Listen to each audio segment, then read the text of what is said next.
Hey, everybody, I'm Shawn Parker from the Charlotte Hornets, and you are listening to PAA Game Day.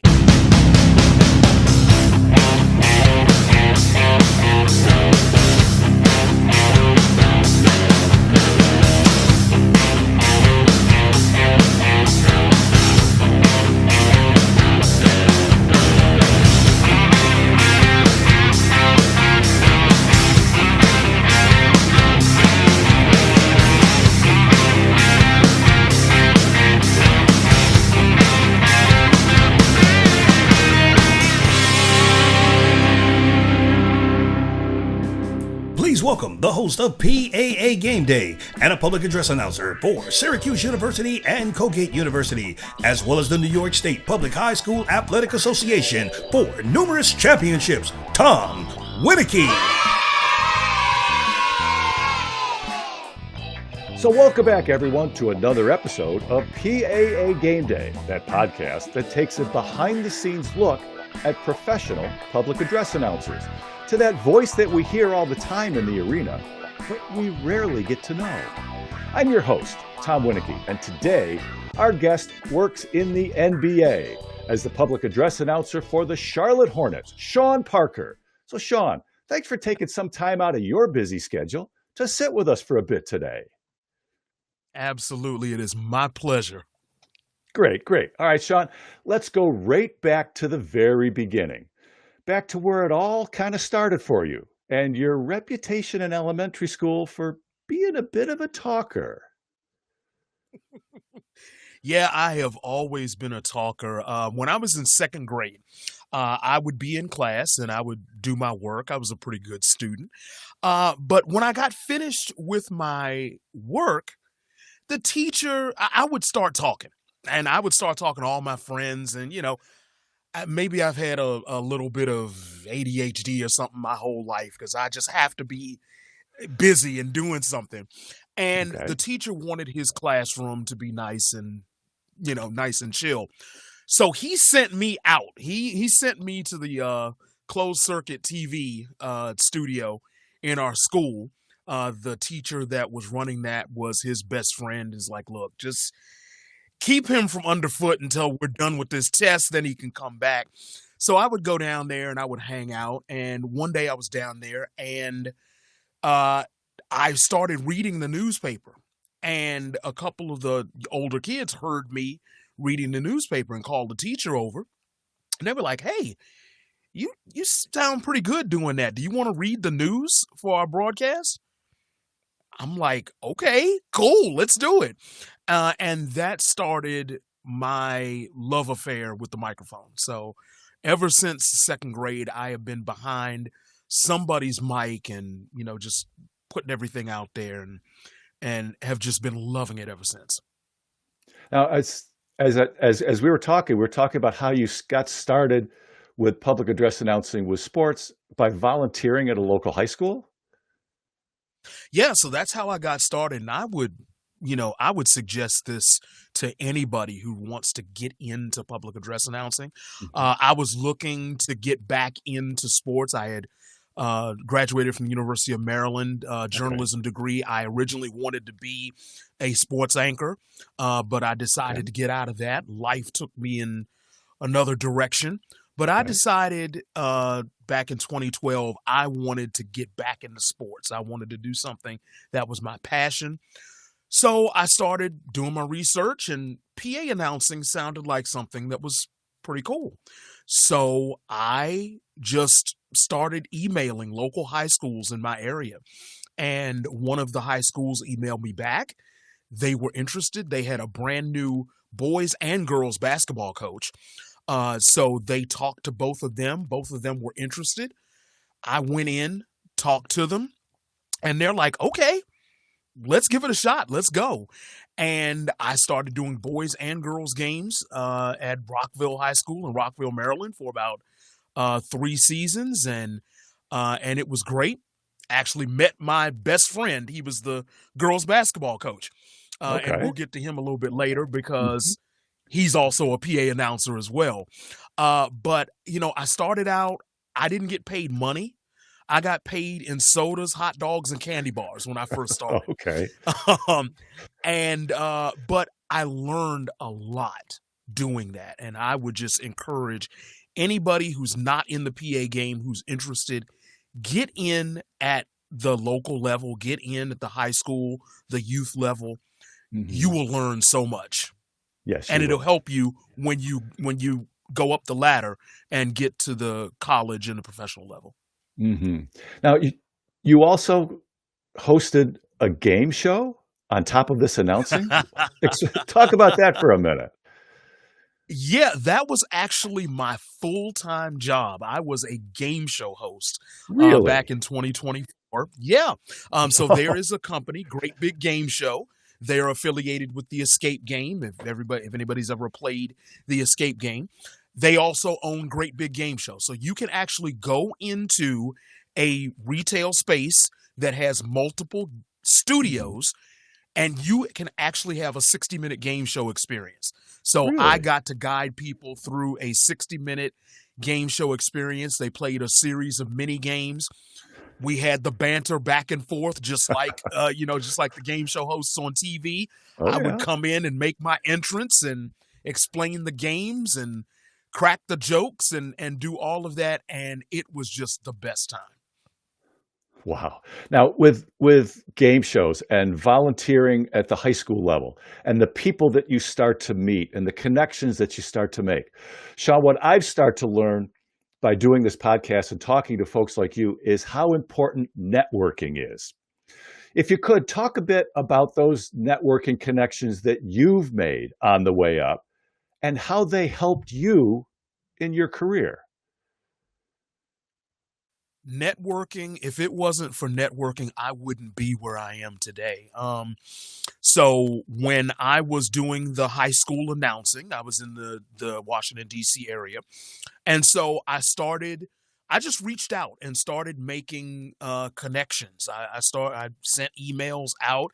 I friended people on Facebook, and one of the people that I friended on Facebook was the then public address announcer for the Washington Wizards, Ralph Wesley. So we started chatting and talking about our background.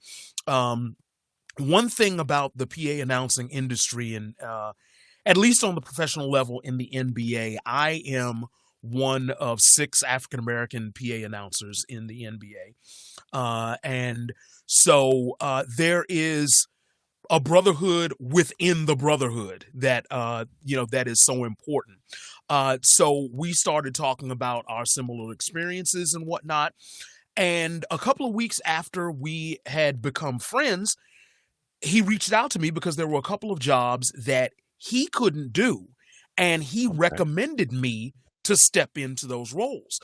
So one of them was the women's professional football team in DC, the DC Divas. And so I became their public address announcer. And then George Washington University, there was an event that was there. I did that event. They invited me to audition for their men's basketball job. I didn't get it, but I became the backup for that job. And then a couple of weeks later, they offered me the volleyball job, sight unseen. They were like, Shawn, it's yours if you want it. So one thing that I can tell everybody out there who is on their journey up, if you go for an audition and if you don't get it, if they offer you to be one of the backups, do it. Grab it, because that could lead to a larger opportunity. One of my dear friends, Mark Fratto, who is the Wizards PA announcer, he's the Wizards and the Washington Commanders, I believe New York FC. He got the Washington Commanders job by becoming the press box PA announcer. And then when their actual PA announcer left, he was right there. They offered him the job. And there you go. So you never know, where those connections are going to lead you. And then in the NBA, I get to the NBA, I do my job, and I believe that I do my job very well. People notice.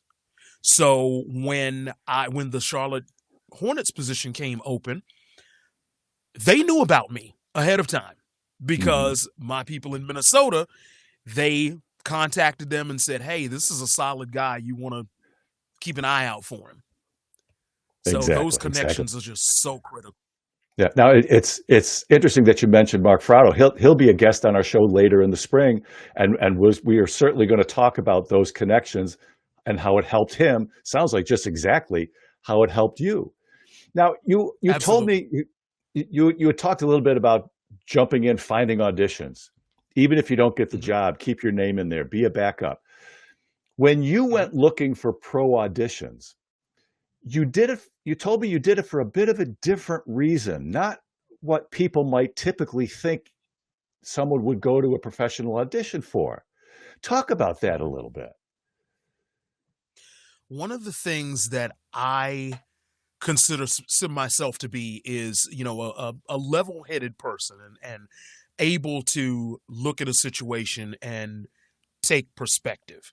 And so at that point, this was 2017, I had been a PA announcer for 5 years, and I wanted to see where my skill level was compared to other PA announcers. I just wanted to see how I stacked up, what I needed to do to improve.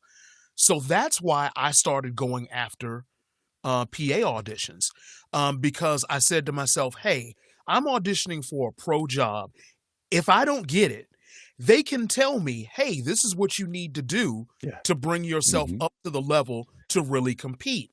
So that's why I started going for them. And as it turns out, when I got the Timberwolves job, there were 3 jobs that were open. I reached out to 2 of them because I found out about one of them the day of. So there was no way I was going to get from DC to Brooklyn that day to do the audition. But Memphis and Minnesota, those were the 2. Minnesota reached out and they said, yeah, we're having auditions. We've got slots available. Come on by. They didn't realize at the time I was in Maryland. So I actually flew up to Minnesota and took the chance. And then when I interviewed, they asked me, they said, we noticed, on your application form that you live in Maryland. Do you understand that this is a part-time seasonal job? And the thing that I told them, I think that was one thing that let them know how serious I was. I said, there are only 30 people in the world that can say that they are NBA PA announcers. Why wouldn't I try to take a shot at that? And they were like, okay, this guy is serious. And so in my life, I have now moved twice across state lines to be an NBA PA announcer. And hopefully I won't have to do that again. I want to be here in Charlotte until I decide to hang up the mic. Yeah. Now you told me about the process in Minnesota where there were 3 rounds, and I think you said there were 400 people involved in this. And they gave you a sample script and you said, I think I read this pretty professionally. I'm pretty happy with what I did. But then they had another request for you at that Minneapolis Timberwolves audition. What was that? So let me set the stage a little bit for everybody that's out there and for people who haven't gone through a PA announcer. So allow me to be Sophia Petrillo from Golden Girls. Picture this. So this is in Minnesota. We were in an arena. We were actually at the University of Minnesota because they were doing renovations on Target Center at the time. Yeah. So it was in the arena. They had a table set up where you came out. They had the script and everything out there. So you came out, said your name, gave them your number. I had a little number. And then the instructions were to read through the script once. If they had any notes or anything for you, they would let you know and you go again. So I read the script. They had a couple of normal reads and the starting lineup, NBA code of conduct. Did all of that. And I thought I did it very professionally and clear and whatnot. So they said, okay, Shawn, that was great. But, this is a new era of Timberwolves basketball. We've got, new uniforms, renovated Target Center. We're looking for just big, bold, over-the-top energy. So we want you to read that again. Read it like that guy in Detroit. So I'm sitting there up straight professionally. When they said that, I went, "Oh, you mean Mason?" And they were like, "Yeah." I said, "Okay, no problem." So I'm sitting there. I dropped my head. I said a little prayer, and I don't know where it came from, but it was just like, and I just let them have it. Minneapolis, it's time. They wanted to see what the top energy level that I had.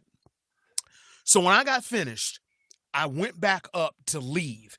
The people at the table up front, they were like, "Was that you just now?" And I said, "Yeah." They were like, "Holy crap, we have been sitting here for 9 hours today.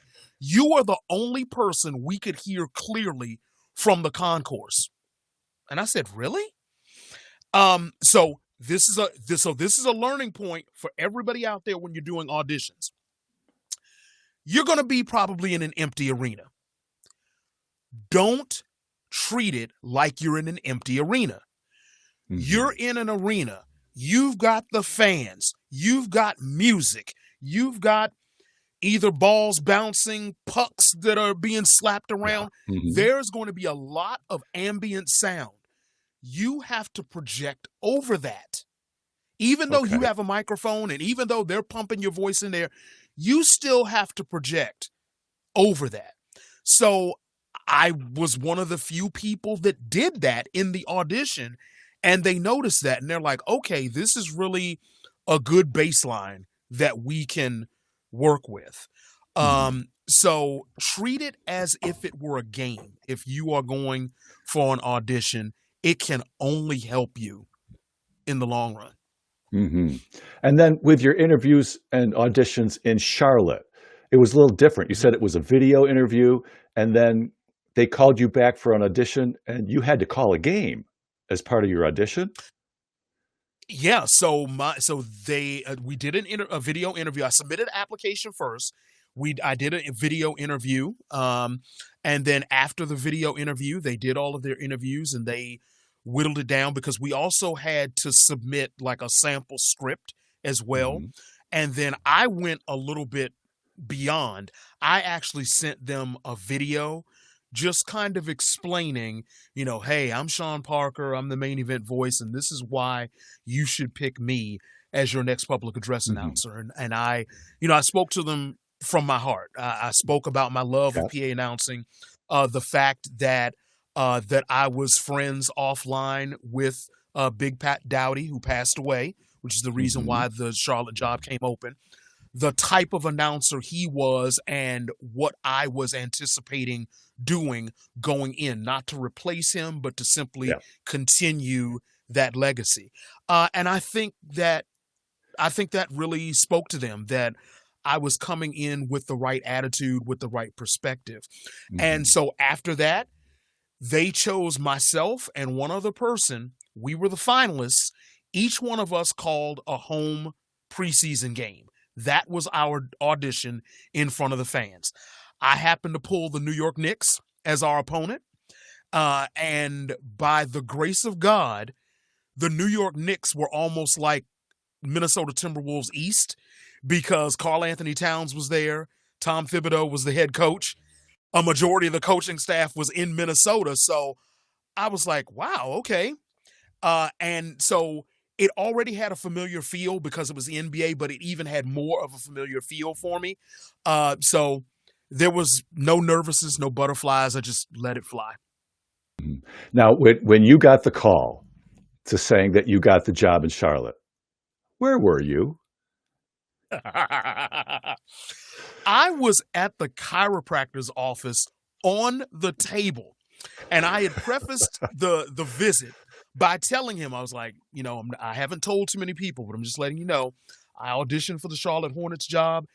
They're supposed to be contacting me at some point today to let me know whether or not I got the job. So it could be while I'm in here. He's like, okay, you just let me know, blah, blah. So I'm sitting there giving me the adjustment. I had the phone on my stomach and it rang. And I looked, I was like, oh, this is the Hornets. I said, this is it. He was like, good luck. I'm going to step out. I got the call, and here I am. Amazing, amazing. Now, with all the work that you put into an audition like that, and throughout your career, it sounds like that you enjoy working at it as well as enjoy performing behind the mic. The support system behind you has to be amazing. Talk about your wife, Alana, and her role in all of this. Words can't even describe how much she has supported me and has encouraged me in this process. So when I auditioned for the Timberwolves, Alana and I had only been dating for 2 months. We had met online. We only dated for 2 months. And I told her, I'm like, hey, I'm going up here to audition, for this job in Minnesota. I said, would you have a problem if I got that job? And at the time we were doing long distance relationship. I was in Maryland. She was in Nashville. She said, it's a 2-hour flight either way. So I'm good. Okay. Let's roll. So there was that. Then the final round of the auditions in Minnesota, they made the final round for like the first week of September. Alana and I had scheduled a vacation. We were going to Miami, and it just so happened that a hurricane came through that same week. So we were like, okay, this is divine providence. We canceled those plans, canceled that flight, rebooked for Minnesota, and went up there. Then when I left Minnesota, we left for family obligations, moved to Nashville. She said, you're going to be back in the league. She said, I'm not just telling you this because I'm your wife. I believe that you're one of the best in the league. You're going to be back. So when that opportunity comes, we're going to take it. And the opportunity came, and I was like, babe, Charlotte, what do you think? She's like, let's go. Let's do it. Yeah. So that in and of itself, that just takes a weight off of you when you know that your partner is supporting you. And it's because, I pull her in. I make her a part of the decision-making process. We're a team. So I would encourage everybody out there, your significant other, if you have a significant other, bring them into the process. Let them know everything that's involved. She sees everything that's involved in doing this job.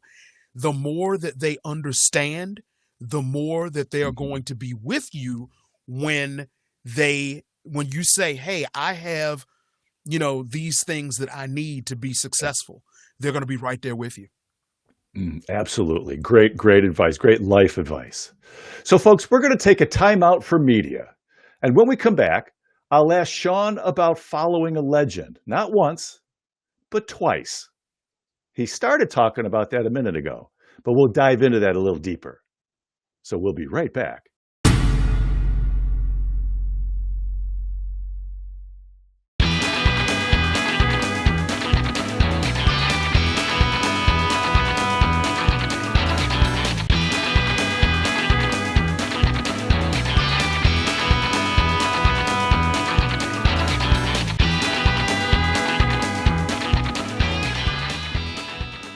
www.publicaddressannouncer.org.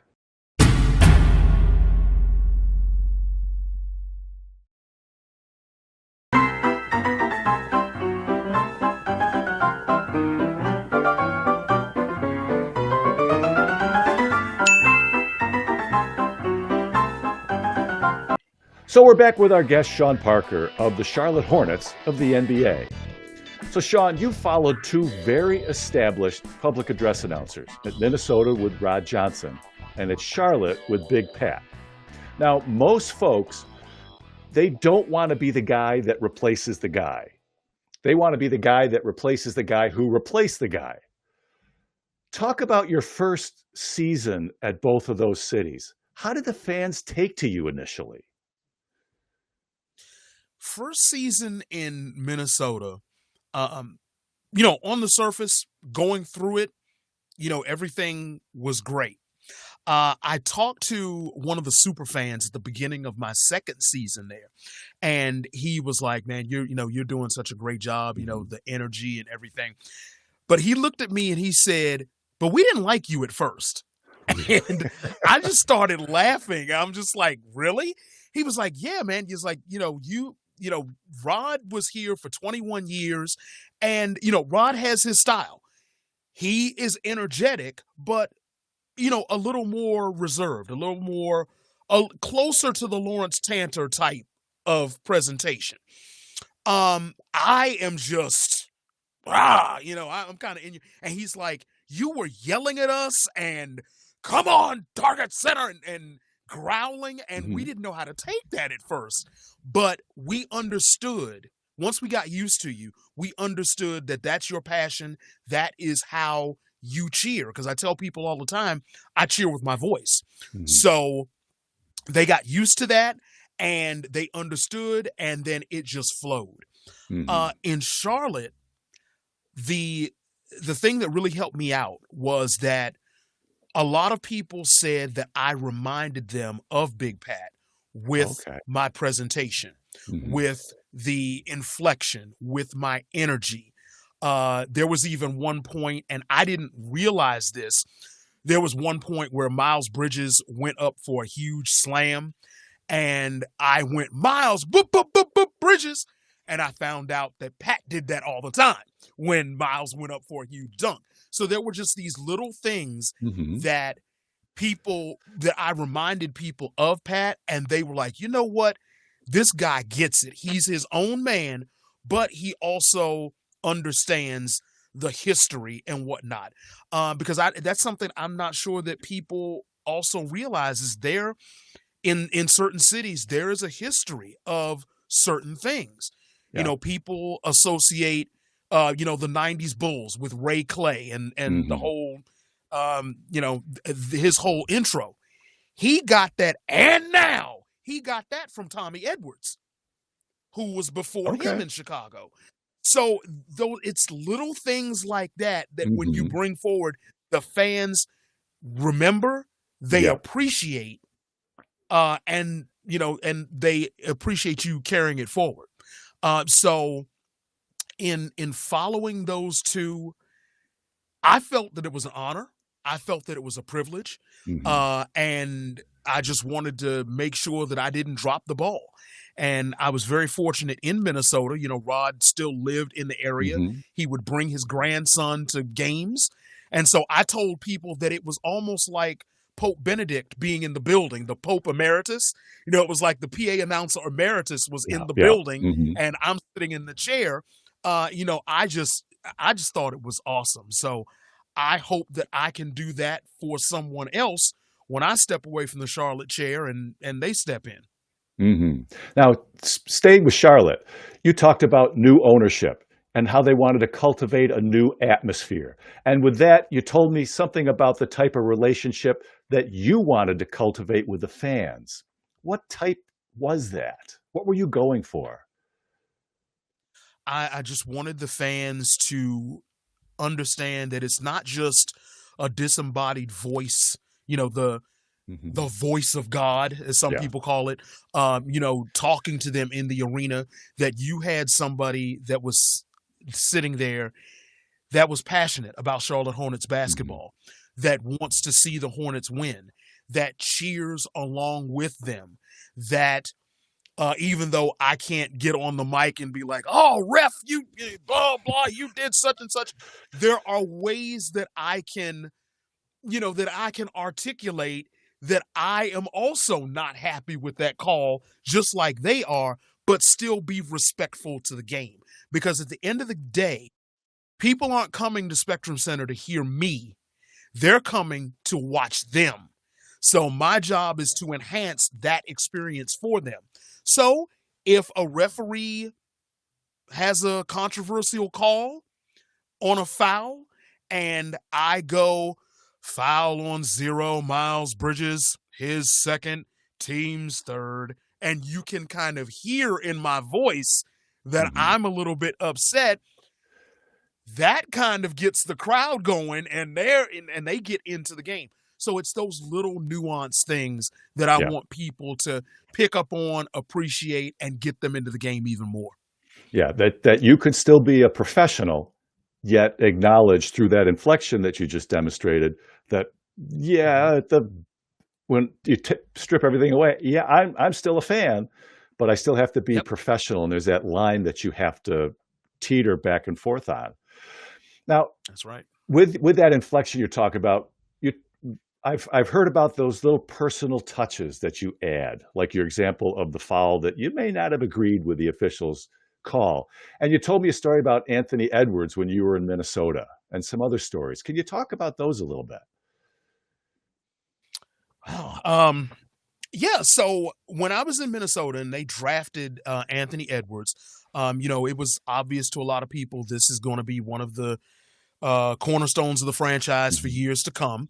The 3-point call, people love 3-pointers and they are big moments in the game. So I want to make sure that the 3-point call is right because I learned early on that the players listen to the PA announcers as well. So they feed off of the energy. Yeah, absolutely. Okay. They feed off of the energy. They know what you're saying and how you're saying it. So I wanted to make sure that I got his 3-point call right. And so normally when I do a 3-point call, I will do the first name and then 4-3 and kind of, lengthen it out. So I went up to him and I introduced. I said, "Hey, I'm Shawn. I'm a PA announcer. I just wanted to ask you, how would you prefer that I do your 3-point call? I've heard people call you Ant-Man. I've heard Ant. What would you prefer?" And he told me, he's like, "Well, I'm not really, I'm not really down with Ant-Man. So Ant for 3 is fine." I'm like, "Okay, no problem." And it was Ant for 3 from there. So, and also when I was in Minnesota, Taj Gibson, some of you may be familiar with him out there. He's been in I think he just retired, but he had been in the NBA for almost 20 years. And he was the only player in the NBA, I think the only player in NBA history that wore number 67. So in my intro of him, I would go, "The NBA's only 67. And he loved that. I was sitting at the table one day and he walked past and I'm like, "Hey, Taj, what's up?" And he looked at me and pointed, "The NBA's only 67. And it just so happened when I got here to Charlotte, he was on the roster. So when he saw me, he lit up because he knew he was getting his intro back. So it's just one of those things, those, like you said, those little personal touches, those things that you do at the beginning of a game in Charlotte.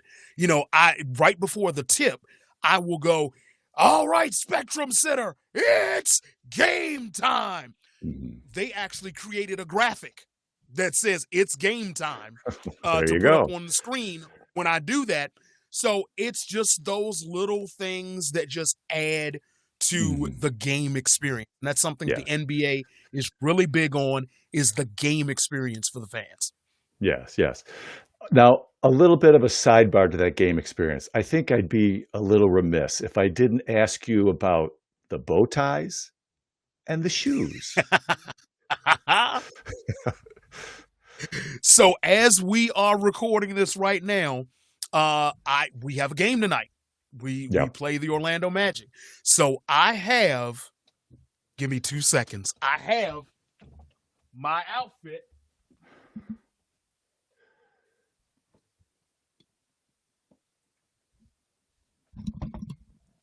Here you go. The bow tie. All right. And the shoes. Fantastic. There you go. So yeah, it is a part of the package, and people have really come to love that. My very first game, I wore a regular necktie, and my uncle had given me one of those clip-on bow ties and a pocket square, and I said, "You know what? I need to wear this, to show that I appreciated it," which I did, and to say, "Hey, Unc, I'm wearing your stuff in the arena." Yeah. I wore it.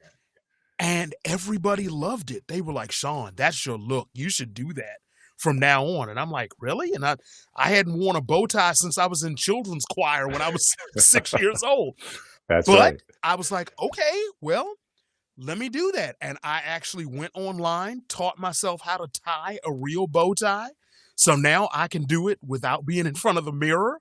And it's just one of those things that I look forward to, saying, okay, what combination can I come up with for Okay. this game? And people really look for it. And now the Hornets have even given me my own logo with a bow tie in it that they put up on the board when they introduced me. So it's really a blessing, and I love it. But to go back earlier, you talk about the players actually, they pay attention to it. Other people are paying attention to you behind the mic. You're the PA announcer, and he does this, this, and this, and he's our guy. Mm-hmm. Can't be a better compliment than that. Now, as being a PA announcer at the NBA, you must run into all kinds of people. Tell us about a meeting you had with a certain rapper. I laugh every time I think about it.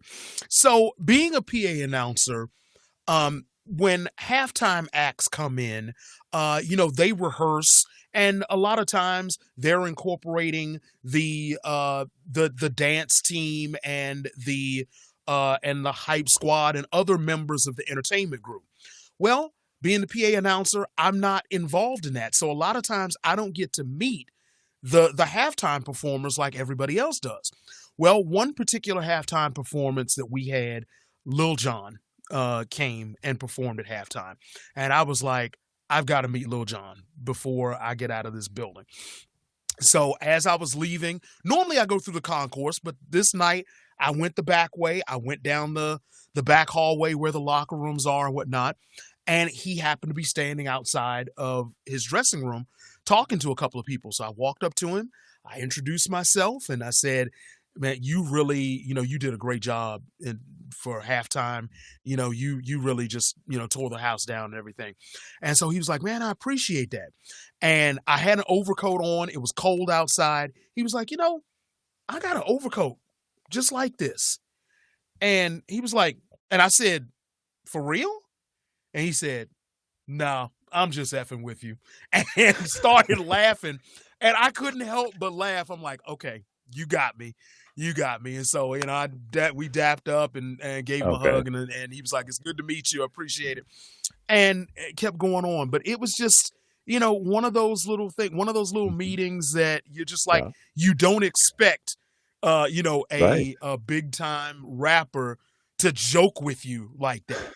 Right. I got to meet Morris Day too, from Morris Day and the Time, Prince and everything. Okay. Met him backstage once, and he looked at him. Morris Day, he does the outfits and everything with the shoes. He looked at me and he was like, bro, where did you get those shoes? I got to get some of those. And I'm just like, Morris Day wants fashion advice from me? It's just one of those surreal things. And, and another one of those reasons I just absolutely love and cherish my time in the NBA. Mm-hmm. Absolutely. All right, folks, we're going to take another quick break. And when we return, we'll hear Shawn talk about the different styles of public address announcers in the NBA. You heard him kind of tease us with it a few minutes ago. Oh, and how he also was asked to sign a non-disclosure agreement.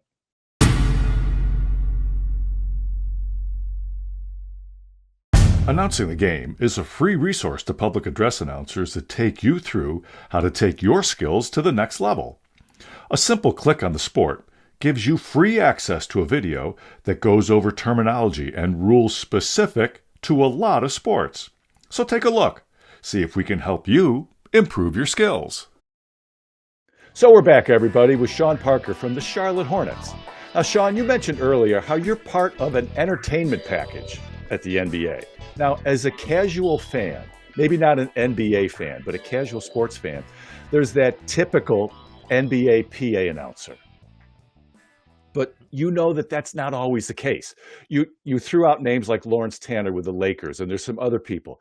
If you could talk about those and how they're specific to the cities and the teams that they work for. Yeah, so, different teams are looking for different entertainment experiences. Not every city is the same. So my over-the-top growling style might not be for some cities. For Okay. example, and I mentioned Lawrence Tanter earlier. Lawrence Tanter has been the PA announcer for the Los Angeles Lakers, I think, since 1979 or something like that. He was a smooth jazz radio host. So his style, ladies and gentlemen, introducing the world champion Los Angeles Lakers. You're not gonna get that over the top. It's very smooth. Even when they win a championship, it's still a very smooth delivery. Whereas you have myself, you have John Mason in Detroit, that are just, over the top and, have a little bit of swag in it. Mm-hmm. You've got Michael Biamonte down in Miami with his 2-minute call for each quarter. And he's hitting them with dos minutos because he is in Miami and a heavy Hispanic population. So there are just those little personal touches, those little regional touches that really differentiates announcers in different cities. And then you mentioned the typical NBA announcer.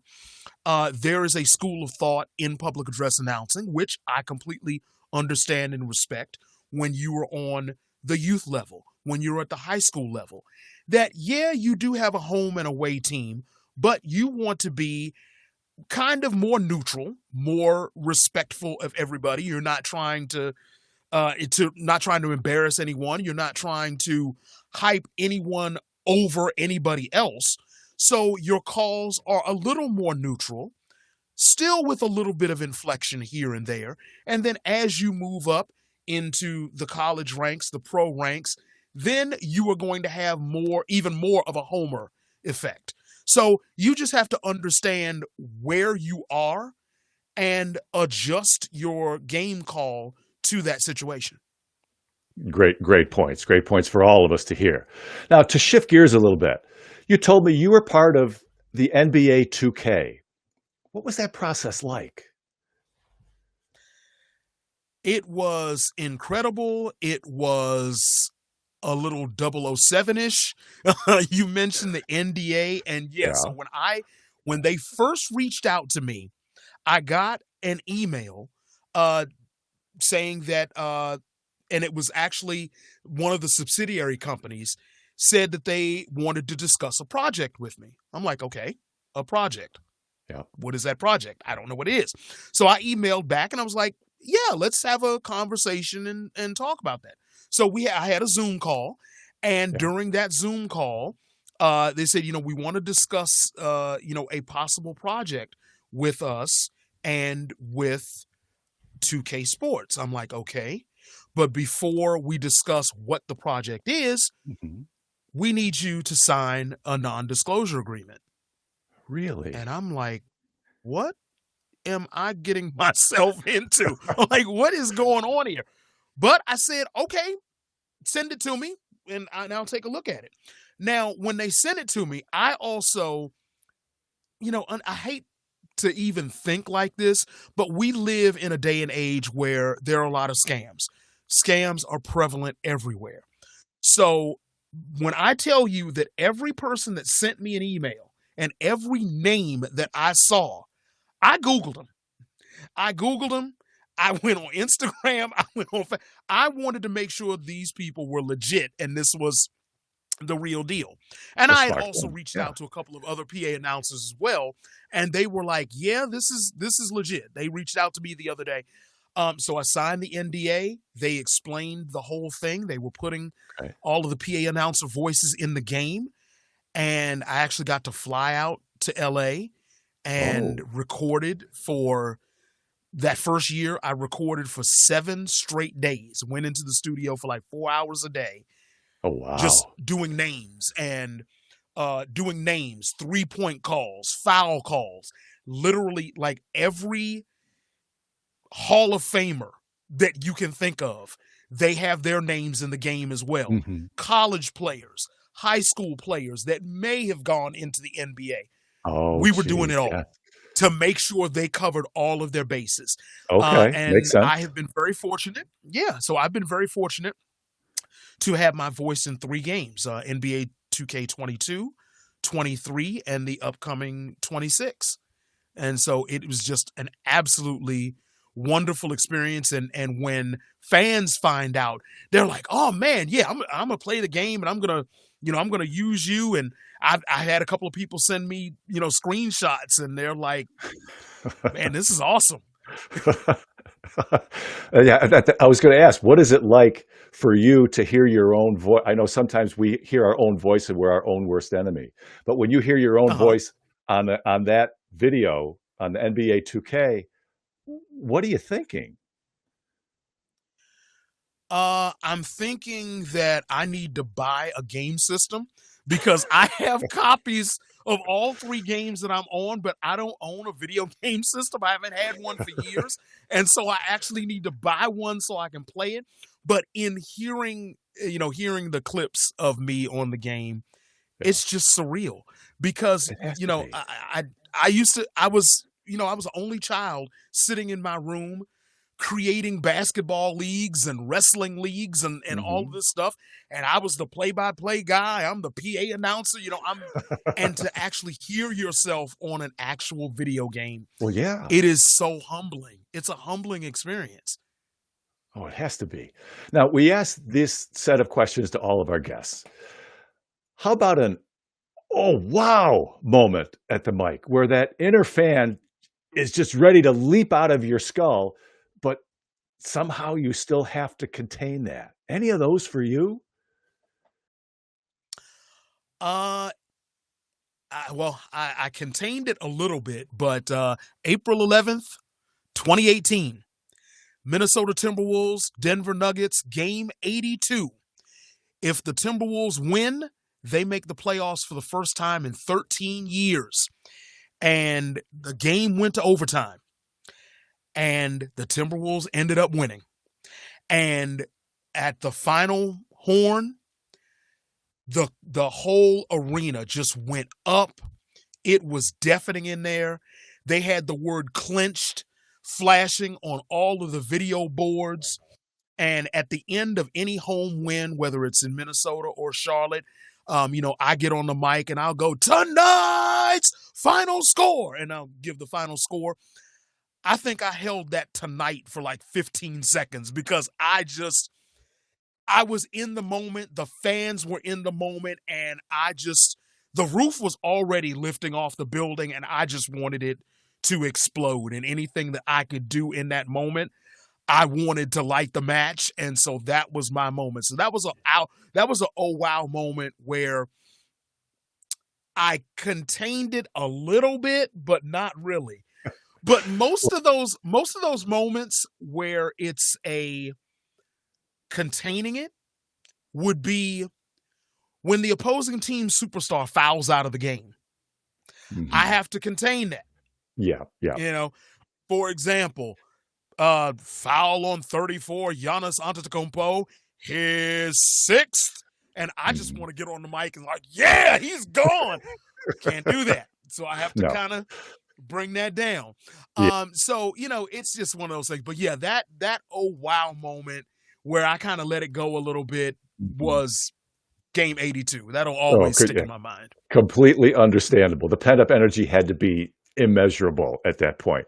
Now, on the other side of that coin, an "oh no" moment where something comes out of your mouth and you instantly want it back. Any of those? And how Mhm. did you move on? I had 2 main moments that this happened. First season in Minnesota, uh, there was a promotion that in the fourth, and most NBA teams have a promotion like this. In the fourth quarter of the game, if the opposing team misses 2 free throws, normally get something. They get free Mhm. Chick-fil-A, a free something, blah, blah, Yeah. blah. In Minnesota, that particular year, there was this yogurt, cherry berry yogurt, that everybody in the building Okay. would get free cherry berry at a local store the next day with their ticket stub. So that Okay. promotion was in the fourth quarter. Nobody with the team told me, and I didn't bother to ask, whether or not that promotion extended into overtime. Oh So no. overtime comes. Yeah. Overtime comes, and one of their players goes to the line. So my key for the fans to let them know that this was a moment, I would go, "It's cherry berry time," and everybody's like, "Yeah," and they start cheering. So the guy goes to the line, I get on the mic, "It's cherry berry time," and my boss, who was sitting next to me, and I'm going to name him Chris Vanderbeek, because I love Chris, wherever you are out there, I love you to death. Chris is sitting there. He's got the headset on. He looks over at me with this frantic look in his eyes. "It's not cherry berry time. It's not cherry berry time." I never missed a beat. I opened the mic back up, leaned in, went, "Correction, it's not cherry berry time." Boo! 19,000 people just let me have it. And it was hilarious. All I could do was laugh because it's like these people wanted their yogurt. And then there was one more time during COVID when the fans were just coming back into the building. So we had about 200 first responders that came back into the building. And so my line was to all of our first responders from the Minnesota Timberwolves and the state of Minnesota, "Thank you for your support." Well, right before that, during the timeout, I had been talking to the official scorer. We had been talking about Big Ten basketball. Okay. Maryland is my alma mater, so I was talking heavily about Maryland. He was talking about Minnesota. We were going back and forth. So when I get on the mic to do that read, I went, "From the Minnesota Timberwolves and the state of Maryland, thank you for your support." And immediately I went, that wasn't right. Oh, Right? no. So the president of basketball operations at the time, Gerson Rosas, was sitting directly across the arena from me.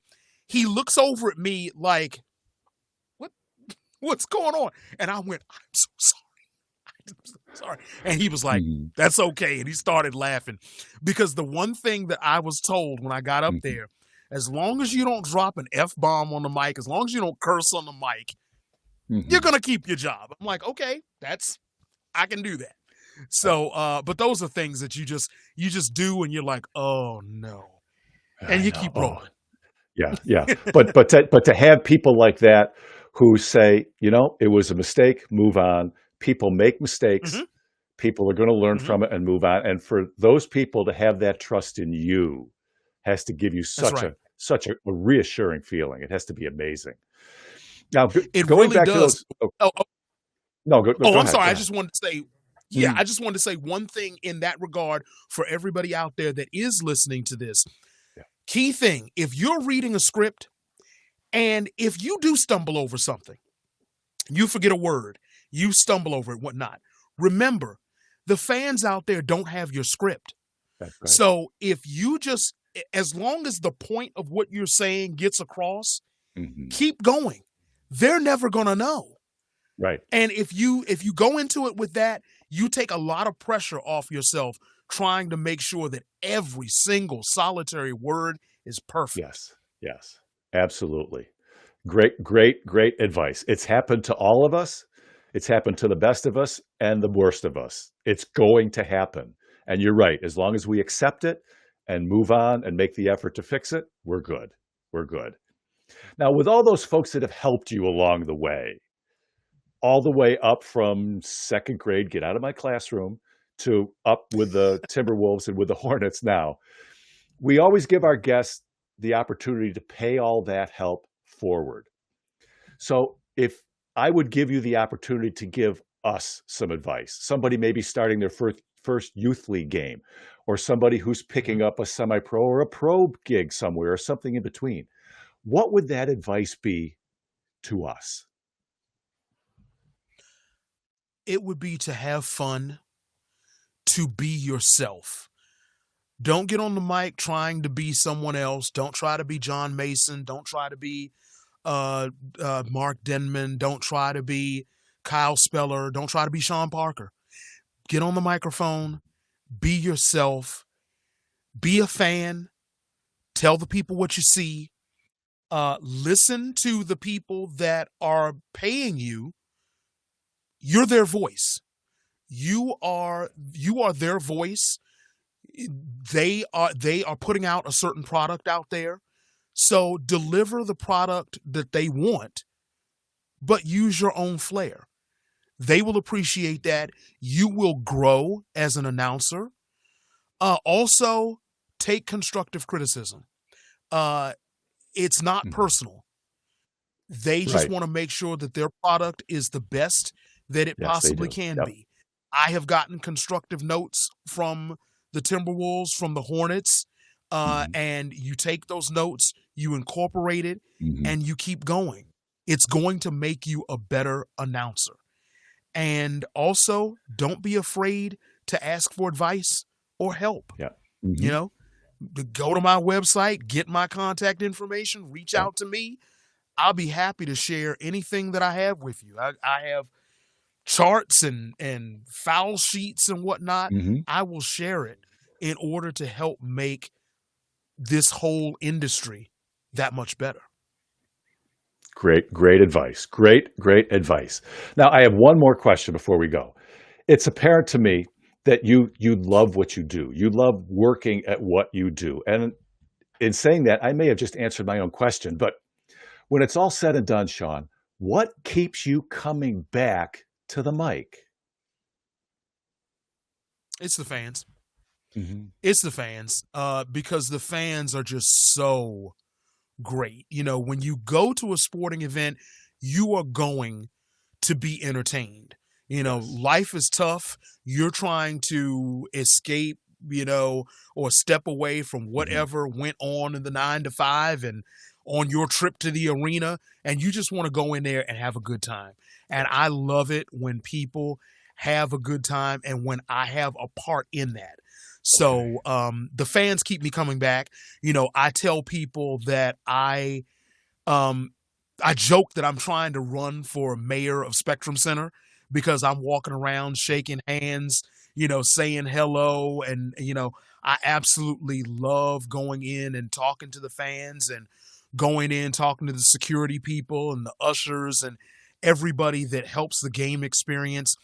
They are the reason why I go in there and do what I do. I get a tremendous amount of satisfaction from people saying, man, I had fun. You know, you all entertained me. You know, while I'm sitting here, shout out to my fellow arena hosts in Charlotte and all around the league, because, you know, you are truly doing the Lord's work, entertaining people and giving them a reason to come into the arena to just have a good time. Exactly. Yes. Fantastic. Shawn, this has been a treat. So, folks, thanks again for tuning in to another episode of PAA Game Day. And again, that special thanks goes out to our guest, Shawn Parker of the Charlotte Hornets. So, Shawn, thanks again for taking some time out of your valuable day. Thank you so much, Tom. And for all of you out there watching and listening, thank you for joining us. Don't forget to check out Shawn's website for all of his resources, as well as ours, publicaddressannouncer.org. We've got all those resources for you, from game forms, referee signals, job listings, pronunciation guides, our free video tutorial series, Announcing the Game. And after the show, drop us a review if you're watching on Facebook, LinkedIn, X, or maybe on YouTube. Or if you're listening on Spotify or Apple Music, do the same. Drop us a review. We're always looking for that constructive feedback that Shawn referred to as we look to prepare our next podcast, when I'll be interviewing James Woolard, the public address announcer for the Seattle Sounders of the MLS. And be sure to share this with others out there who may want to learn more about the voice that they hear in the arena, but they seldom get to know. So until next time, I'm Tom Winiecki, and I can't wait to hear you on the mic.